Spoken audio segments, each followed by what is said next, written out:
Boker Tov. Baruch Haba, tu nous as tellement manqué, mon tzaddik. Je me sentais seul. Ici, ils gobent tout ce que je leur dis. Il y a que toi qui t'énerve, il y a toi qui machin. Je te jure, il nous a manqué. Hein. Ah, mon tzaddik. Bémet, tu nous as manqué, Bémet. Également. Allez, on y va. Alors, messieurs, il y a un Ruach Haim Akadosh à Parashat Vayechi extraordinaire. Et comme je le répéterai jamais assez, Baruch Hashem, on est une synagogue d'amnésiques. Donc, je l'ai répété ce Ruach Haim peut-être 5 ou 6 fois. Mais tu vas voir, ils vont dire ah, comme si c'est la première fois. Non, c'est beau, hein. C'est beau. On n'est pas guéri pour autant. Non, mais c'est beau. La vérité, c'est beau. Alors, écoutez bien. Il y a un Ruach Haim Akadosh extraordinaire. Sur le pasuk, Vaya krivu yemei Yaakov lamut. Vaya krivu yemei Israël lamut. Se sont approchés les jours d'Israël à mourir. Alors bon, on va pas entrer dans le détail. Les questions extraordinaires, mais c'est pas le sujet, mon tzaddik. On va pas développer ça. Non, Vaya krivu yemei Israël lamut. Mais c'est pas des jours qui meurent, c'est la personne qui meurt. Eric, que les jours meurent. Les jours ils meurent pas. Et là, Eric, c'est pas ça, hein, c'est pas ça. Les jours eux-mêmes, parce que c'est un jour, le jour il va venir et il va se dire, moi c'est tel jour et tel jour. Chaque jour c'est une création en fait. Alors attends, non. C'était presque. Non, attends. Je l'ai fait ça. Attends. Je l'ai pas fait hier.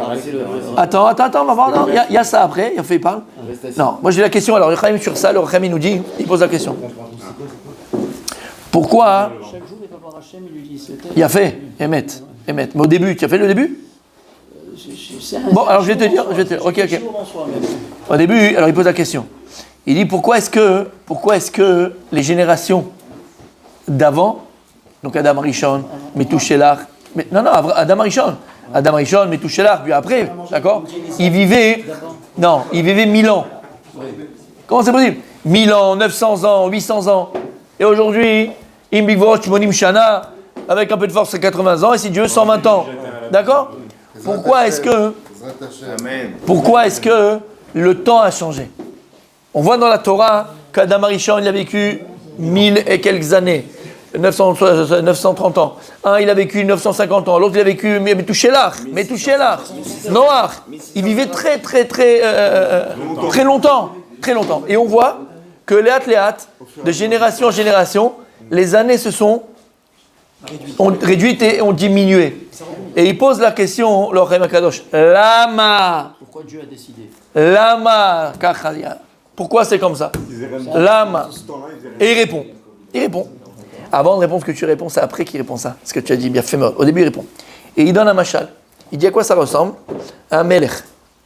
Il y avait un roi et il avait ils ont trouvé dans son royaume, ils ont trouvé un endroit de diamant. Un gisement de diamant, d'accord? Ils ont une mine de diamant. Et ils ont pris, donc il a pris les diamants qu'ils ont pu prendre et tout ça. Il est parti, il avait des avadim, des serviteurs. Il a pris ses serviteurs, il a dit écoutez, je vais vous donner un petit sac de diamants, d'accord? Vous avez le nombre de diamants, vous devez les polir. Chaque diamant que je vous donne, il faut le polir. Je viens telle date et je récupère les diamants. Il doit être propre, nettoyé, poli, taillé, gentil, brillant, tout. Il donne à chacun, dans chaque sac, 1000 diamants. 1000 diamants à chacun. Oh, les gars, ils sont là. Il leur dit regardez, je vous mets dans mon palais, vous pouvez faire ce que vous voulez. Vous mangez des arbres, vous prenez des tomates. Vous êtes dans le spa, il y a la piscine, il y a le tennis, il y a le machin. Vous faites ce que vous voulez. C'est à l'ail. Je viens, je récupère les diamants, tout doit être fait. Et les gars, ils sont là, ils voient le truc de fou. Ils sont dans le royaume du roi, quoi. Il y a tout.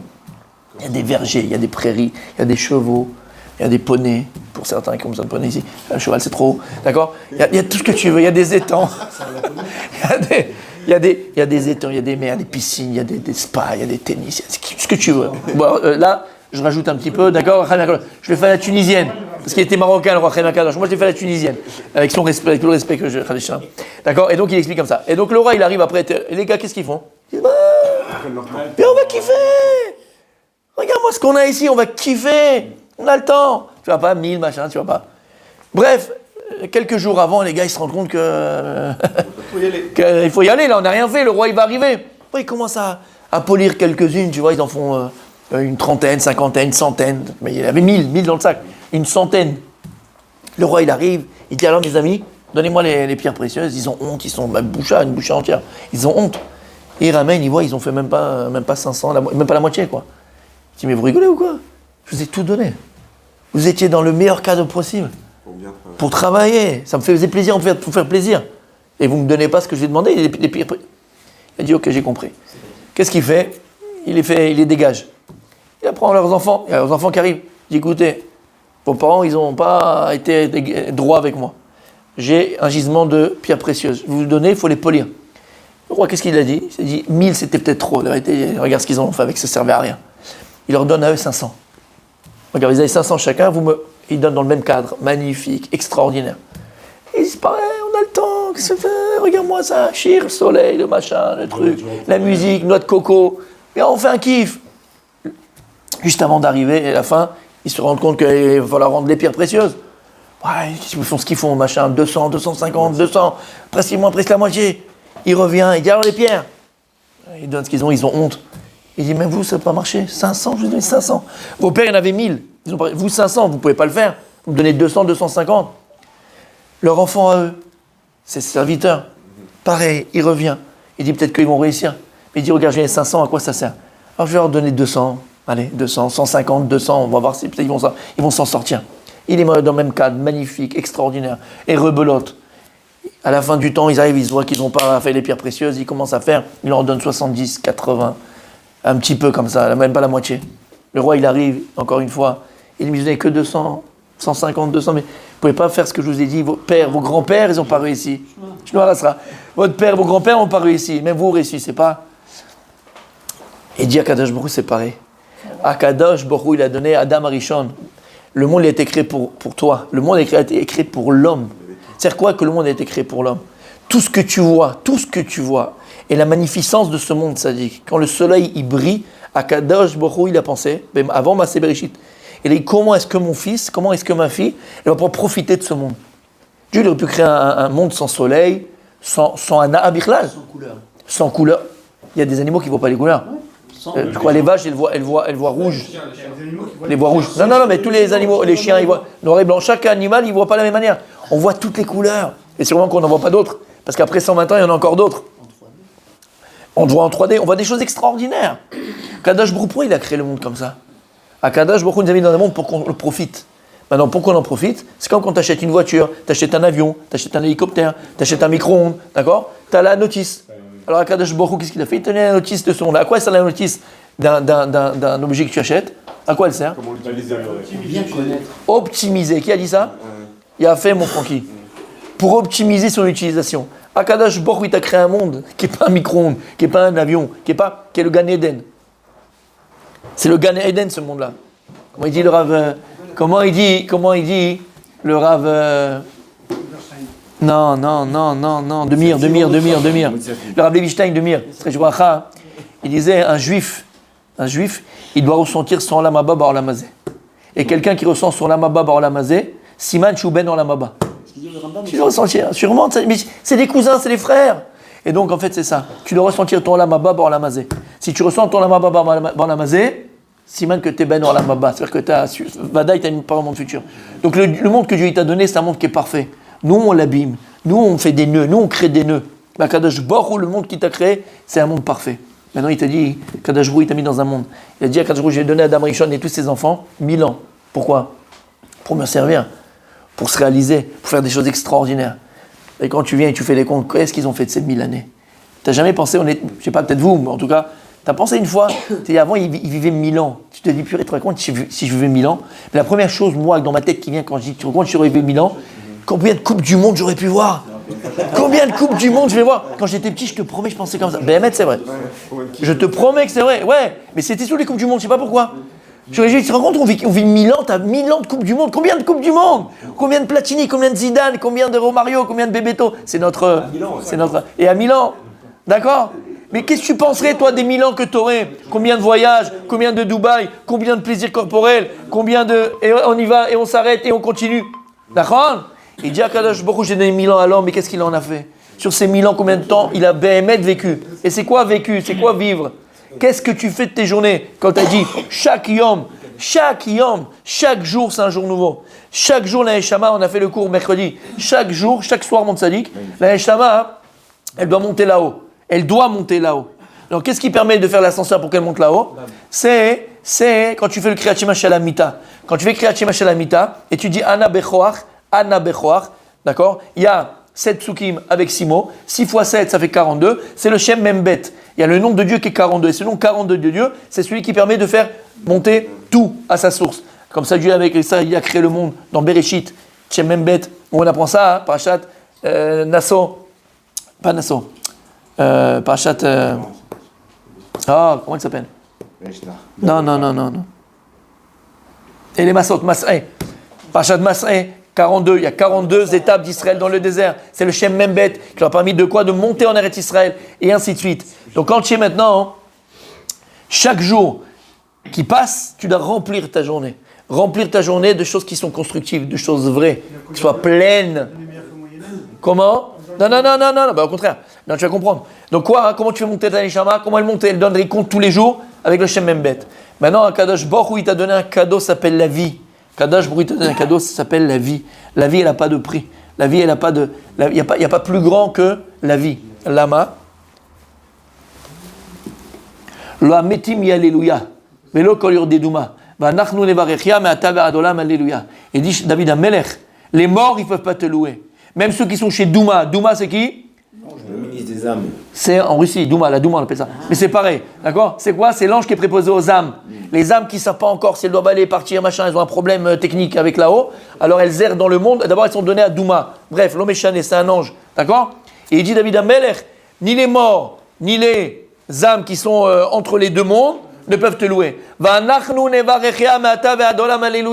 Nous qui sommes vivants, on a le mérite et la possibilité de te louer à Kadosh Baruch Hu. C'est ça le travail d'un juif. Comment tu loues à Kadosh Baruch Hu? Comment tu loues à Kadosh Baruch Hu? Lorsqu'avant de quelqu'un il te met les nerfs, quelqu'un il est en train de t'énerver, tu vas être Bekaras Gadol, d'accord? Et tu te retiens. Et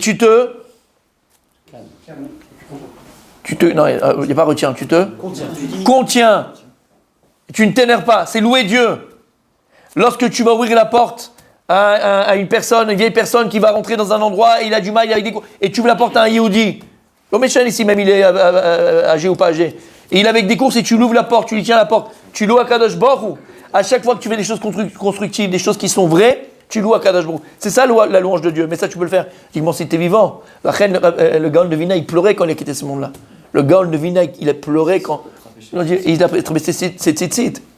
Il n'y a que dans ce monde-là qu'on peut servir vraiment à Kadosh Baruch Hu. Après, c'est fini, ça y est. Tu es arrivé à bon port. C'est soit tes enfants, soit tes talmidim qui vont te faire monter. Mais après, c'est terminé. C'est terminé. Il dit à Kadosh Baruch Hu, j'ai donné la vie 1000 ans. 1000 ans, tu te rends compte ce que l'homme il est capable de faire en 1000 ans? Et je reviens ici, je prends son âme, qu'est-ce qu'il a fait? S'il a fait 50 ou 100 ans, vous vous rappelez l'histoire? Magnifique. Amnésique, super. L'histoire magnifique. Il y avait un rave, je ne me rappelle plus de son nom, et lui, tout son tafki qu'il a pris dans la vie, c'est quoi? C'est d'aller chercher les vieux cimetières qui se trouvent en Europe de l'Est. Il y avait des cimetières qui étaient abandonnés, des cimetières qui étaient cassés, des cimetières. Et toute sa vie, il a fait que ça. Et donc il partait. Et une fois il arrivait dans un village, on lui avait dit qu'il y avait un cimetière qui était en mauvais état et tout ça, voilà, et tout ça. Il arrive dans un village et il arrive dans le cimetière. Il arrive dans le cimetière et tout ça, et il y a un truc qu'il ne comprend pas. Alors il y a des tombes qui sont encore, on peut lire dessus, tout ça, c'est des vieux, tout ça, mais il faut un peu restaurer, mais ça va, il est pas mal par rapport à d'autres. Et on voit sur les tombes, ici un tel, d'ailleurs le nom et tout ça, truc à 30 ans. Ici est mort à 20 ans, ici est mort à 25 ans, ici est mort à 12 ans, ici, vous vous rappelez? Un machin, le type a compris, il a dit, il y a eu une maguefa ici, il y a eu une malédiction dans cette ville. Ils sont tous morts très jeunes, 30 ans, 20 ans. Il est parti, il a demandé de voir les registres de la ville, et il y avait les registres de la Kila Yehudite qu'il y avait là-bas. Il a regardé tout ça, et dans le livre d'or, entre guillemets, de la ville, il y avait écrit comme ça. Les gens, on inscrivait, entre guillemets, sur les tombes, le nombre de vies que les gens pensaient avoir vécu mamash. Ce qu'ils ont fait de leur vie. Pas, ils sont morts à 120 ans, 80 ans, 70 ans. Ce qu'ils ont fait, donc c'était... Lui, le type, il pensait qu'il avait vraiment vécu 10 ans. Parce que la moitié du temps, tu dors. L'autre moitié, tu es aux toilettes, tu fais ta douche, comme les Legmara dit, Masret Shabbat, et tu manges. L'autre moitié, tu travailles. Qu'est-ce que tu as fait vraiment de vrai dans ta vie? Il ne reste pas beaucoup de jours. Et en fait, c'est ça. Kadosh Baruch Hu, il dit, le Rachem Gadol, c'est Amachav et Zanimcha. Au début, il a donné 1000 ans des pierres précieuses. Quand il vient à Kadosh Baruch Hu, il a demandé à l'homme, rends-moi les pierres précieuses. Il faut les polir, il faut les travailler. il est venu avec quelques pierres précieuses. Et il dit, bon, ça sert à rien de donner autant de temps. Qu'est-ce qu'il en fait? Après les générations, ils ont commencé à descendre jusqu'à 500 ans. Ça revenait pareil. Après, il a encore Akadosh Baruch Hu, il a vu. Même 500 ans, ça ne servait à rien, c'était trop pour ce qu'ils en faisaient. Mais après, alors, c'était le Havot, 200 ans, 175 ans, 190 ans, 220 ans. Il voyait Akadosh Baruch Hu, que l'humanité entière, qu'est-ce qu'elle en faisait. Jusqu'à qu'il avait Akadosh Baruch Hu à la conclusion de dire Shivim Shana, Shmonim Shana, Alvaï qu'en 70 ou 80 ans, ou 120 ans, alors que l'homme, il puisse me donner peut-être la moitié des pierres précieuses. Là, il y aura peut-être une valeur à ce qu'il va me donner. La reine, il dit leur Achim Akadosh, voilà pourquoi les générations d'avant, elles vivaient plus longtemps, et voilà pourquoi les années se sont estompées, réduites. Et le moussard que nous, on peut en tirer, mon tzaddik, le moussard qu'on peut en tirer, c'est exactement ça. Faut exploiter chaque jour qui passe. Mais à Kribou Yémé Israël Lamout. Il y a écrit, et ils ont commencé à s'approcher les jours d'Israël à mourir. On a posé la question, mais c'est pas les jours qui meurent, c'est la vie elle part, il y a la mort. C'est pas les jours qui meurent. Il y a des gens, je parle de nous, hein, faut pas nous en mettre plein la tronche parce qu'on est quand même petit évêque et on ne veut pas quand même pleurer aujourd'hui, même s'il faut pleurer. Ok. Il y a une phrase en français qui fait de la peine. Il y a des gens qui disent qu'est-ce que tu fais? Je tue le temps. Je tue le temps. Mais en fait, qu'est-ce qu'on fait très souvent dans la journée? On tue le temps. Dès que tu es sur ton canapé, tu dis, et la phrase magique, il y a deux phrases magiques, c'est je tue le temps et j'ai besoin de me détendre. Mais cette phrase, c'est du Yetzirah. On n'est pas en train de dire qu'on a pas le droit de se détendre, d'aller à la plage, d'aller nager, d'aller jouer au tennis, faire du padel, faire du machin. Tu as le droit de te détendre. Je ne parle pas de ça. Je parle quand tu es à la maison, quand tu es machin, d'accord? Et là, tu es là, tu dis, je vais me détendre. Et pour te détendre, qu'est-ce que tu fais? Tu prends, je ne sais pas si ça existe encore, ton Candy Crunch là, ton crunch là. Tu prends ton portable et tu fais tes jeux. Tu joues à tes jeux pendant 2 heures. 2 heures, tu restes sur ton portable à jouer à tes jeux. Ou tu fais tes séries. J'ai parlé une fois à une dame. Qui dit non mais ça me permet de m'évader. Non, le mot. Elle dit mais madame, vous évadez pas, c'est bien ça le problème, vous évadez. Et t'as des séries, mon fils, c'est chemichement. Le rôle des séries que les femmes elles voient, même les hommes, c'est quoi? C'est la femme de 45 ans qui a besoin de voir autre chose, qui a besoin de se libérer. Et puis le mari dit si tu veux, vas-y, libère-toi, puis tu reviens après, hein, c'est pas grave. Va te faire défoncer, puis tu reviens et tonton il s'occupe du reste. Oui, c'est comme ça, c'est Netflix, fils. On m'a le montré. Pas maintenant, il y a 1 an peut-être. Elle dit voilà. Non, on m'a montré le truc. Chemichement. Mais c'est ce que la femme elle voit. Et comme je te dis après, et dans les films, les mecs Blainara, excusez-moi, sans vouloir vexer personne, à part Monsieur Bendanan, d'accord? À part Monsieur Bendanan, on ne peut pas dire qu'on est des Ken ou qu'on est des musclores. La meuf elle est là, ta femme elle est là, à avoir des beaux gosses comme ça, toi elle te voit. C'est les abdos tunisiens, ils sont tombés vraiment bas, tu vois. Et toi c'est pareil, tu vois des Netflix, tu vois des machins Blainara, ils vont pas prendre des poux, ils vont prendre des tons, ils te prennent des F16. Tu sais même pas que ça existe des femmes comme ça, tu sais même pas que tu crois que c'est du 3D, tu crois que c'est de la IA, mais ça existe. Et toi tu te retournes, tu vois après 5 grossesses, 3 grossesses, 4 grossesses, elles ronflent, machin, tu vois. Qu'est-ce que j'ai fait? Non mais sérieux, tu t'évades, tu dis pourquoi moi? Et après tu rentres dans l'histoire parce que des séries elles sont faites pour que tu aies une addiction à ça. Et même à notre âge, Rabibi, même à notre âge, tu joues l'acteur quoi, tu t'imagines le truc. Ah, regarde, il n'y a que lui que ça lui arrive, sa secrétaire, elle vient le voir, elle a le truc, elle l'allume, et le machin. T'as vu la secrétaire que t'as aussi, elle a 70 ans, fils. Change de secrétaire, peut-être t'auras une chance. T'as compris ce que ça veut dire? Tuer le temps, je veux m'évader, des machins. Et en fait, qu'est-ce qu'on fait? On passe à côté de notre vie. Pas shoot, on passe à côté de notre vie. On passe à côté de notre vie. Ça, c'est vrai dans le couple, c'est tellement vrai avec les enfants. On n'a jamais le temps pour faire les devoirs, on n'a jamais le temps pour voir leur dessin, on n'a jamais le temps pour faire un jeu, un Monopoly. Moi, je me rappelle quand on était jeunes, d'accord? Alors, vous êtes une génération, moi je suis entre, voilà, il y a une génération un peu plus. Mais avant, les dimanches, moi je me rappelle en France, avec nos parents, qu'est-ce qu'on avait? On n'avait rien, il n'y avait pas la télé, il y avait 3 chaînes, il y avait 4 chaînes. Ok, qu'est-ce qu'on faisait? On faisait Trial Poursuite, on jouait au Monopoly, on jouait à la Bonne Paye, on jouait au Scrabble, on jouait à la Schcob, on jouait avec les parents. Aujourd'hui, on n'a pas le temps. Tu dis, non, chérie, j'ai pas le temps. Le gosse, il te parle, tu l'écoutes pas. Le gosse, il est là, il te parle, tu es dans ton portable, dans ton mail, dans ton machin. Je parle de moi, je parle de nous, on est tous dans le même bateau. À des degrés différents, mais on est tous dans le même bateau. Et qu'est-ce qu'on fait en réalité? Tout ça pourquoi? Dis-le au Chaim Akadosh, tu passes à côté de ta vie. tu passes à côté de ta vie. Chaim, Chaim en hébreu, Chaim. Les mots, ils ont un sens dans la Shona Kodesh. Chaim, les mots, ils ont un sens. C'est quoi Chaim? Lévi. Comme Ichnasaim, Mishkafaim, Yerushalayim. Yerushalayim, c'est du pluriel. Pourquoi c'est du pluriel, Yerushalayim? Shel Mata et Shel Mala, d'en bas et d'en haut. Pourquoi on dit Ichnasaim? Parce que tu as deux côtés. D'accord? Pourquoi Mishkafaim? Parce que tu as deux côtés. Pourquoi on dit Chaim? Parce qu'il y a deux vies. Quelle vie? Mais pourquoi on appelle la vie ici Chaim? Ce qu'il a dit le Rav Levinstein. Chaim. Chaim en bas. Mais tu as deux vies. La vie terrestre, la vie céleste. La vie céleste existe déjà en bas. Quelqu'un qui ressent son Olam Haba, Bar Olam Hazé, c'est un signe, il dit, qu'il est Ben Olam Haba. C'est un signe qu'il a son monde futur. Mais comment vivre? Là, on est dans le Olam Haba. Mais c'est exactement ça, j'allais le dire. Mais alors comment tu vas... Non, c'est ça, il a fait. Mais alors comment tu peux ressentir ton Olam Haba dans Olam Hazé? Comment? Quand Shabbat, t'es à la maison, Habibi, et les Blainarat autour de la table, et il y a les enfants, et ça chante, t'as tes parents, t'as des invités, t'as des gens, t'as les cousins, t'as les cousines, le Odéa, et il y a du vrai Torah, et il y a des rigolades, parce qu'on leur a rigolé Shabbat, n'ayez pas peur. On rigole, on discute, on fait, on partage. C'est pas Olam Haba, c'est pas que la Gemara dit. 1/60 du Olam Haba, c'est le Shabbat Kodesh. Mais ça, c'est minimum 1/60. Il y en a qui ressentent 10/60 de leur Mabba Shabbat. Il y en a qui ressentent 50 sur 100, sur 60 de leur Olam Haba. Le minimum que tu peux palper, que tu peux ressentir du Olam Haba, Olam Hazé, le minimum, c'est Shabbat, c'est 1/60. Après, exactement, comme Pessah, comme les Chagim, comme les fêtes. Quand tu es à Pessah, tu es dans une bulle. Quand tu es à Sukkot, tu es dans une bulle. Quand tu es dans les fêtes, tu es dans une bulle. Le minimum que tu peux ressentir, c'est 1/60. Après, en fonction de ton Shabbat, en fonction de tes Chagim, en fonction en vérité de ce que tu fais. Et en vérité, c'est toute la journée comme ça. Tous les jours, c'est comme ça. Tous les jours de ta vie, tu peux ressentir ton Olam Haba. Quand tu viens et tu restes après pour le Limoud, que ce soit ici ou ailleurs, et que tu fais de la Gemara, que tu te remplis de choses qui sont vraies, des choses qui sont vraies, que tu vas pouvoir tout de suite appliquer. Tu rentres à la maison, tu l'appliques tout de suite. Pas des choses qui sont éphémères, philosophiques, de la pensée. Ça, c'est Platon, c'est Pluto, c'est Mickey, c'est Mini. On s'en fout de ça.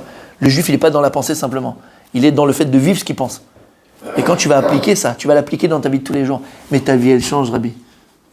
Et je sais que ta vie, elle change. Parce que ma vie, elle change. Notre vie, elle change. Depuis que tu es là, ma vie, elle a changé. Mais je rigole pas. Mais je m'en fous de ça. C'est pas important. Tu sais, comme j'ai une question sur ma femme et sur mon... Et elle a sur moi, mais on s'aime. L'essentiel, c'est ça. Après les questions, ben on a des questions. Il y en a qu'on arrive à répondre. C'est pas grave. T'as compris ce que ça veut dire? Faisons de nos jours des jours remplis avec un vrai contenu. Shabbat shalom.